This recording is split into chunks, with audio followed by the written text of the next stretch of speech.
Corona कालमा घरबाटै उपलब्ध गराएको म्युजिकल मेडिसिनको डोजले 24 घण्टा आफ्नो घरमा बस्न बाध्य देश विदेशका नेपालीहरूलाई राम्रै राहत दिएको जब महसुस गरियो त्यति नै बेला लाग्यो अझै अर्गनाइज्ड रूपमा वा भनौँ सङ्गठित रूपमा केही गर्नु छ भनेर। त्यसैको उपज हो #TMMSमा हरेक हप्ता दिइने म्युजिकल मेडिसिनको डोज, जुन दीपक र चेरिसाले मात्र नभई गेस्टका रूपमा आउनुभएका सिङ्गरहरूले पनि दिनु नै भयो।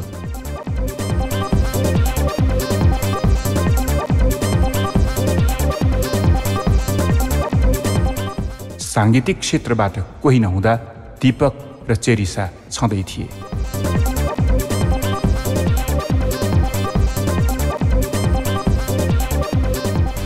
हामी #TMMS को अन्त्यतिर एप्रोच गर्दैछौँ। फेरि पनि केही गर्नै पर्ने कामहरू बाँकी नै छन्। हामीले #TMMS एउटा अभियानको रूपमा लिएर आएका थियौँ, जसको उद्देश्य आजको यो कठोर समयमा सकारात्मक भावना विस्तार गर्ने, समझदारीपूर्ण सन्देश प्रवाह गर्ने र साङ्गीतिक आनन्द दिने थियो। त्यसमा हामी कति सक्सेसफुल भयौँ त्यो त हाम्रो अडियन्सले नै जज गर्ने कुरा भयो। तर हाम्रो मात्र प्रयासले यो entire process would not be possible. Now it's time to celebrate the completion of this process and appreciate some of the main individuals who have played a major role in the #TMMS journey. Yes. जसको लागि हामी आज विशेष अतिथिहरूलाई यो स्टेजमा निम्त्याउँदैछौँ। Annapurna media नेटवर्कका चेयरम्यान क्याप्टेन रामेश्वर थापा र AP1 टेलिभिजनका executive vice chairman Rajendra Shakya अङ्कललाई हाम्रो विशेष अतिथिसँग चाहिँ आज केही कुराकानी गर्ने भयो। दाइहरूलाई आज निम्त्याउनु मुख्य कारण त हामी बाउ छोरीको तर्फबाट चाहिँ थ्याङ्क यू भन्न लाग्यो। विशेष चाहिँ थ्याङ्क यू। दाइले हेर्न त पाउनु भयो नि? सबै त हेरिएन हजुर, तर धेरै जस्तो चाहिँ हेरियो। प्राण दाइले? होइन, मैले चाहिँ करिब करिब सबै जस्तै हेरेँ। ए ओके। शनिबार भयो कि त यो TMMSलाई कुरिराखेकै हुन्छ मिलाएर। हामीले कस्तो गरिरहेछौँ त अहिलेसम्म। तपाईँहरूलाई धेरै धेरै धन्यवाद। अहिलेको जुन एउटा जेनेरेसन ग्यापको एउटा माहौल छ, हुन त साङ्गीतिक हिसाबले धेरै हिसाबले आयो र पनि यसले जेनेरेसन ग्यापको कुराहरूलाई र कसरी यसलाई ग्याप कम गर्न सकिन्छ भन्ने कुरो यसले धेरै शिक्षा दिएको मैले महसुस गरेको छु। कति फ्यामिलीहरूलाई यहाँ बोलाएँ, उहाँहरूको कुरा सुन्दाखेरि दुईटा जेनेरेसनको ग्याप हटाउनलाई यो गर्नुपर्छ नि, हामी त यो गर्छौँ टिप्सहरू, हामी एकअर्काको मुख हेरेर हामी त गर्दैन है अब आजदेखि है भन्ने टाइपको हुन्छ नि, हामीलाई पनि टिप्सको रूपमा त्यो काम लाग्यो। तर अङ्कल साँच्चीकै अब पापा त मिडियामा आइरहनु भएको भयो, हजुरहरूले मलाई पनि विश्वास गरिदिनु भएकोमा चाहिँ एउटा, अनि म मात्रै होइन हामी दुईजनाको जुन एउटा बाउ छोरीको एउटा जुन रिलेसनसिप त्यसलाई विश्वास गरिदिनु भएको, thank you so much. Ice break गर्न नसकिरहेको चिजहरू हामी दुईटामा पनि यो प्रोग्राममा आइसकेपछि सुरुमा एउटा आर्टिफिसियल वेमै भए पनि हामी एकअर्कामा हाँस्ने खेल्ने भयो, तर त्यो चिज चाहिँ रियालिटीमै पछि हाम्रो रिलेसन नै त्यसरी भयो। हजुर, तपाईँहरूले यो जुन एउटा एटेम्प्ट गरेर एउटा कतिपय क्राइसिसमा गइरहेको परिवारलाई सायद तपाईँहरू जोड्न सफल हुनुभयो होला जस्तो लाग्छ। त्यसले गर्दाखेरि यो तपाईँहरू दुईटा बाबु छोरी अब भन्दाखेरि त भर्खर कति 28 भयो, कति 30 कति भयो, मेरो 26 भनौँ, म चाहिँ 28। त्यसले गर्दा साथी जस्तो होइन। यो सोले चाहिँ हामीलाई धेरै फिडब्याक आएको चाहिँ ल बाउ र छोरी मिलेर पनि केही गर्न सकिँदो रहेछ भनेर त्यो एउटा चाहिँ ट्रेन्ड सेट गरेको थियो। युजली फुटबल खेल्न जाने, छोरासँग जाने, यो गर्न बिजनेस गर्ने, छोरालाई अगाडि राख्ने, जे गर्ने, छोरीसँग के गर्न सक्छ भन्ने खालको, छोरीलाई त कतिखेर ठुलो बनाएर दिएर पठाउने खालको त्यस्तो सोच भएको समाज हो हाम्रो। म चाहिँ आम सो ह्याप्पी भनेर उसले जहिले पनि ग्ल्याड गर्थ्यो कि एटलिस्ट सुरुमा त उसले आँट गरेको थिएन, कहाँ टेलिभिजनमा no no no no we can भन्ने टाइपको कुरा गरेको थियो। गर्दा गर्दै हजुर अङ्कलहरूको इन्करेजमेन्ट नै भन्नु पर्ला, त्यसको लागि चाहिँ अब हामीले एउटा यो चाहिँ चेरिसाको इनिसिएसन।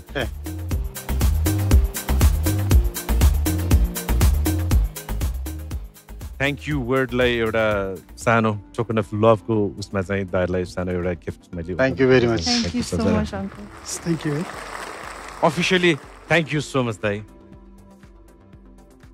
मैले सोधेको थिएँ दाइले कतिको हेर्नु भएको छ भनेर रामेश्वर दाइले आफ्नो राय त राखिदिइहाल्नु भयो हाम्रो नाक पनि यत्रो भइहाल्यो दाइकोबाट पनि मलाई केही सुन्नु मन छ रायन दाइ दाइले त अझ निरन्तर अघि नै भने धेरै यसो हेर्नु भएको छ भने दाइलाई विशेष गरी यसमा मनपर्ने पाटो चाहिँ के हो र जुन हिसाबले तपाईँले चलाउनु भयो वास्तवमै यो असाध्यै राम्रो सोमा मानियो दीपकजी चेरिसाजी र अल टिमलाई म धन्यवाद दिन चाहन्छु र साथै बधाई पनि दिन चाहन्छु AP1ले चाहिँ वास्तवमै चाहिँ के भन्न हामी चाहिँ गइरहेछौँ भनेदेखि हामीले नयाँ नयाँ प्रोग्रामहरू ल्याउने त्यो हिसाबले पनि यो एउटा चाहिँ तपाईँहरूको यो जुन प्रोग्राम हो एउटा बिल्कुलै नयाँ आयो नेपालमा त अब फर्स्ट टाइमै हो यो 2 जेनेरेसनले चलाएको सायद विश्वमै पनि कमै होला मलाई लाग्छ होइन थ्याङ्क यू सो मच र अर्को कुरो चाहिँ मलाई अहिले भर्खर चाहिँ चेरिसाले जुन भन्नुभयो छोरीको कुरा आजको दिनमा चाहिँ फरक छैन प्राय हरेक घरमा चाहिँ छोरा र छोरीलाई अझ म त भन्छु छोरीलाई धेरै माया गर्छ जस्तै अहिले तपाईँहरूको पनि यही भइरहेछ यसले नै चाहिँ तपाईँको छोरा र छोरीलाई कस्तो प्रकारले हेऱ्यो भन्ने कुरा चाहिँ यसले दर्शाउँछ त्यस कारणले अहिले छोरीहरू नै हाम्रो लागि सबैभन्दा ठुलो हो अङ्कलको पनि अब छोरा हुनुहुन्छ अब त्यो कतिको जेनेरेसनको कुराहरू हुन्छ नि कतिको रिलेट गर्न सकिन्छ नि यो कुरालाई हामी दाइलाई मात्र सोद्धाखेरि डेफिनेटली यो कम्प्लिट हुँदैन त्यो हाम्रो AP1को डाइरेक्टर म I would like to call upon stage दाइको छोरा हाम्रो सचन थापालाई म स्टेजमा निम्त्याउन चाहन्छु प्लिज आई बिलिभ हामी वी अल आर भ्याक्सिनेटेड बल्ल कम्प्लिट भयो अब चाहिँ कुरा गर्नु पर्यो जेनेरेसनको कुरा officially thank you very much thank you so much thank you and बसन्तजीले कतिको हेर्नु भएको छ यो TMMS चाहिँ मैले पनि जेनेरेसन फर्स्ट जस्तै हो अलिअलि हेरेँ मैले सबै त हेर्नु पाइनँ अलिअलि सोजहरू चाहिँ हेरेँ यो जेनेरेसन ग्याप कतिको लागु हुन्छ त हाम्रो फ्यामिलीमा आई थिङ्क मलाई यो सोको सबभन्दा मन परेको सेगमेन्ट भनौँ नै त्यही नै हो यसमा जुन म्युजिकलाई माध्यम बनाएर जेनेरेसन ग्याप अथवा जेनेरेसनको डिफ्रेन्सेस अर सिमिल्यारिटिज यताउता सबै झल्काएर यहाँ गेस्टहरू बोलाएर गर्नुभएको छ सो हाम्रो पनि त्यही नै हो अब we have our differences we have similarities सबै त्यो अनि त्यो हेर्दा पनि आफूले कतिवटा कुराहरू रिलेट हुन्थ्यो कतिवटा कुराहरू हाम्रो नि यस्तै हुन्छ हाम्रो नि यस्तो हुँदैन हाम्रो त यस्तो नहुने रहेछ किन भएन अथवा अनेक so I could relate to that segment of the so a lot एउटा डिफल्ट क्वेसन सोधिरहेको हुन्थ्यो यो जेनेरेसन ग्याप त छ कसैको कम होला कसैको धेरै होला तर यसलाई हामीले हटाउनु पर्छ भनेर भन्छौँ त्यसको ब्रिजिङको लागि सबभन्दा ठुलो कुरा के होला भनेर हामी सोध्थ्यौँ त्यहीबाट हामीले धेरै टिप्स पनि पायौँ म रामेश्वर दाइलाई सोध्न चाहन्छु फर्स्ट होइन यो जेनेरेसन ग्यापलाई हामी घटाउनुको लागि विशेष हामीले ध्यान दिनुपर्ने कुरा चाहिँ के होला दाइ पहिला जेनेरेसन ग्यापलाई घटाउनको लागि पहिला मैले देखाएको चाहिँ नि एक त विश्वास पहिलो जेनेरेसनले नेक्स्ट जेनेरेसनलाई अथवा सेकेन्ड जेनेरेसनलाई हरेक हिसाबले ट्रस्ट गर्नुपर्छ मलाई लाग्छ यसमा मेरो छोराले नचाहिँदो काम गर्दैन आफ्नो हिसाबले आफ्नो जुन गन्तव्य हुन्छ गन्तव्यलाई तय गरेर हिँड्छ त्यो भएपछि अटोमेटिकली के भने माया आफ्नो ठाउँमा भइ नै हाल्छ र त्यसरी नै सम्बन्ध एउटा दूरीमा जान्छ जस्तो लाग्छ मतलब सही हिसाबले जान्छ जस्तो लाग्छ र यही सोमा एउटा रमाइलो पाटो चाहिँ के हो भने दाइ हामीले जुनियरमा 10 वर्षदेखि 95 वर्षसम्मको गेस्टहरू हामीले बोलाउन पायौँ 10 वर्षको जुन न्यू जेनेरेसनले सोच्नेदेखि लिएर ओल्ड जेनेरेसनको कुराहरू सुन्दाखेरि त्यो एउटा थ्रेस होल्ड त्यसको कति धेरै पायौँ क्या हामीले दाइले जस्तै विश्वास गर्नुपर्छ त्यो एकदमै ठुलो सबभन्दा पहिला त विश्वासबाटै सुरु हुने हो कतिले भन्छन् माया गर्नुपर्छ भन्छ दाइको विचारमा त्यस्तै केही छ कि छोराछोरी भनेको त सबैभन्दा मायै हुन्छ होइन भेटघाट सधैँ हुनु पर्यो त्यहाँ होइन के गर्दैछ के गराउनुपर्छ भन्ने कुरा चाहिँ हामीले मतलब टाइममा उनीहरूलाई चाहिँ नि अब कुराहरू गरिरहनुपर्छ त्यो गऱ्यो भनेदेखि चाहिँ नि अब जेनेरेसन जुन ग्यापको कुरा आउँछ नि त्यो चाहिँ त्यति हुँदैन प्लस चाहिँ तपाईँको चाहिँ व्यापारमा पनि मान्नुहोस् उनीहरूलाई पनि एउटा इन्डिपेन्डेन्ट गराउनुपर्छ हामीले कलेज लेभल सकिसकेपछि हामीले त्यही अनुसार उनीहरूलाई ट्रिट गर्दै गयो भनेदेखि यो जेनेरेसन ग्यापमा चाहिँ नि त्यति देखिँदैन। भनेको मतलब चाहिँ क्लोजनेसहरू बढ्दै जान्छ। एकदमै सही कुरा। हाम्रो अब सजन दाईसँग पनि अब जेनेरेसन नेक्स्टबाट पनि आफ्नो पेरेन्ट्सहरूसँग नजिकिनलाई चाहिँ के गर्नु पर्दो रहेछ एउटा सानो टिप? मेरो पनि I think communication is key. त्यो दुवै जेनेरेसनबाट the first generation has so much to teach and the second generation has so much to learn.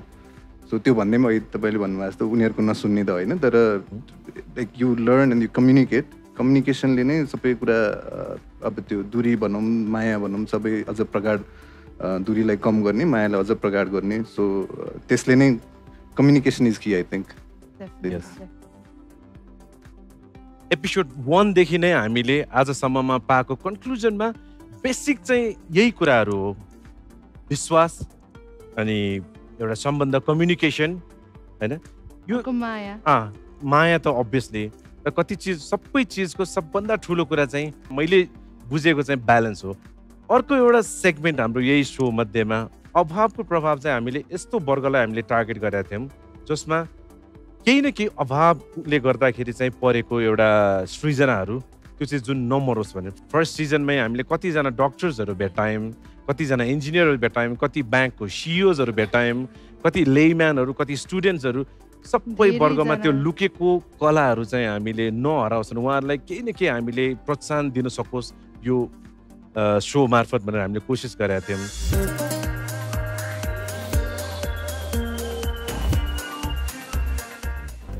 Ashok Rai, ल बधाई छ। सञ्जीव केसी, समुद्र श्रेष्ठ, विमल पराजुली, अमन महर्जन, नीरज सुवाल, निराजन श्रेष्ठ, लक्ष्मण परियार, कुबेश सुनार, विवेक परियार, संयम Shakya,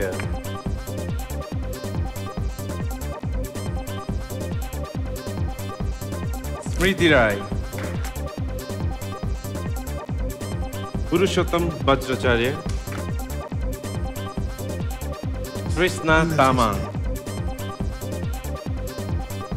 Vikram Shrestha. It was really fantastic.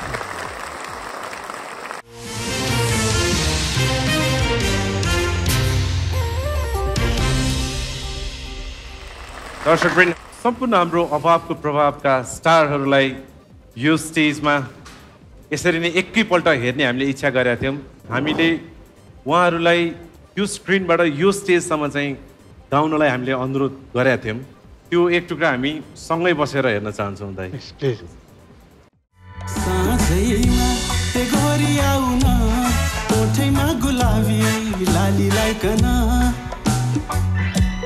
मायाका मिठा कुरा गर्न साथै नजिक आइकन रातैमा तिमी जाउन सपनीमा तिमी फेरि आउन नमनला यस्तरी के सुन्छ जिन्दगी मेरो के सुन्छ जिन्दगी मेरो नआओस् यस्तरी अड्छ ठुक ठुकी मेरो के अड्छ ढुक ढुकी मेरो नमानला यस्तरी उडे फेरि आज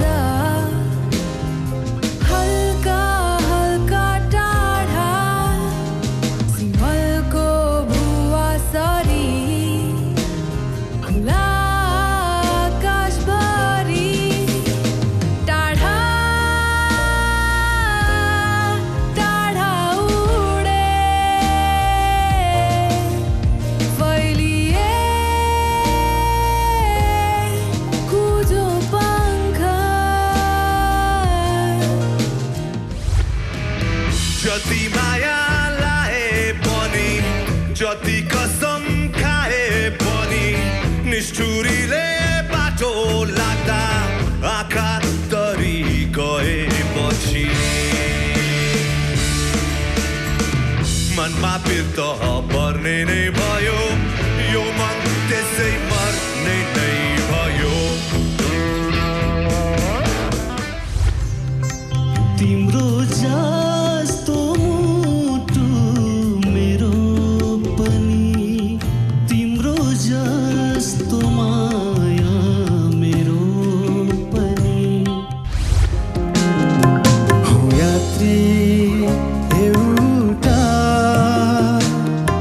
रुमल्ली हिँड्ने अँधेरी रातमा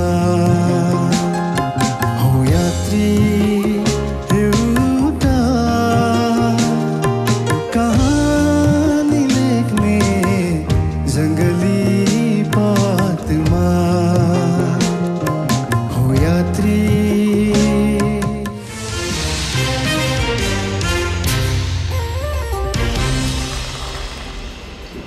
बजाचार्यजीले भने जस्तै आफ्नो मौलिकता आफ्नो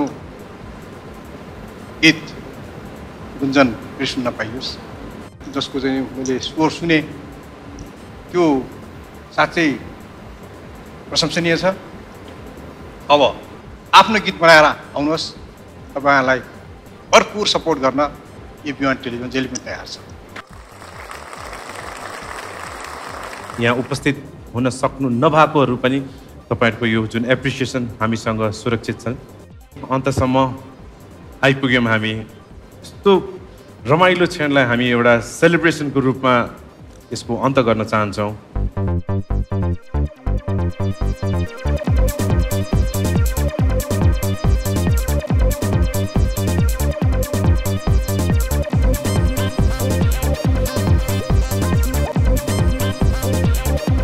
यो विशेष केक हामीले यो चेरी अन टपबाट तयार गरेका छौँ। तपाईँले हेर्न सक्नुहुन्छ हाम्रो TMMS सँगै हाम्रो 30 वटा एपिसोडको सबै फोटोग्राफ्सहरू यसैमा हामीले समावेश गरेर एउटा केक बनाएको छौँ। विगतमा अब अब्स्ट्याकल्सहरू कस्तो कस्तो दिनहरू हामीले देख्यौँ, तर TMMS निरन्तर चलि नै रह्यो। कुनै पनि यस्तो हप्ता छैन जुन बेला हामीले TMMSलाई रिपिट टेलिकास्ट गर्नुपर्ने और यो हप्ता हामीले सकेन भने त्यस्तो केही पनि कहिले पनि हामीले रोक्नु परेन। हाम्रो एपी1 टेलिभिजनका दाइहरू भाइहरू साथीहरूलाई म स्टेजमा निम्त्याउन चाहन्छु।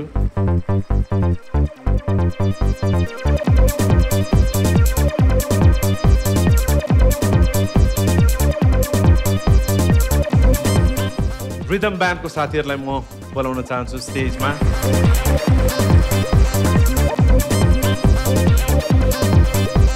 म लेजेन्ड ब्यान्डको साथी हाम्रो प्लस हाम्रो म्युजिक कोअर्डिनेटर मानिकमान सिंहलाई म स्टेजमा निम्त्याउन चाहन्छु।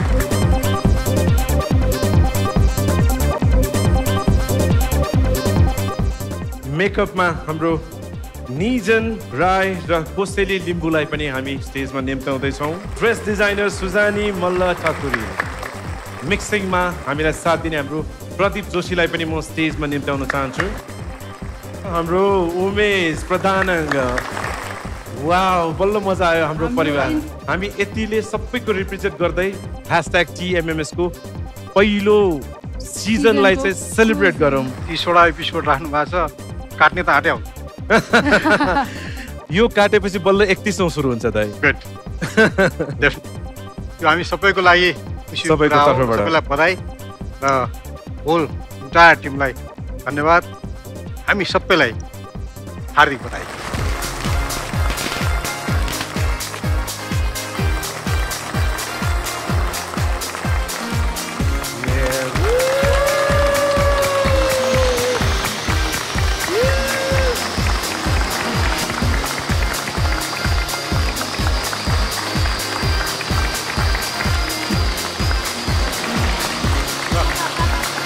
All good?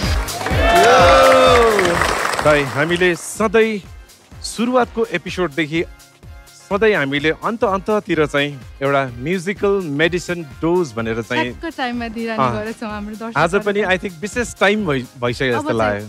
र यसपालि चाहिँ अझ विशेष रमाइलो गीत एउटा बनाएको छौँ, त्यो पनि देशको लागि भनेर एउटा राष्ट्रभक्त एउटा गीत बनाएको छौँ हामीले।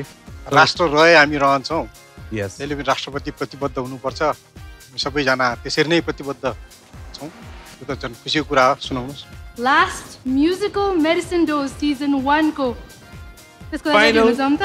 यस, लेट्स गेट रेडी।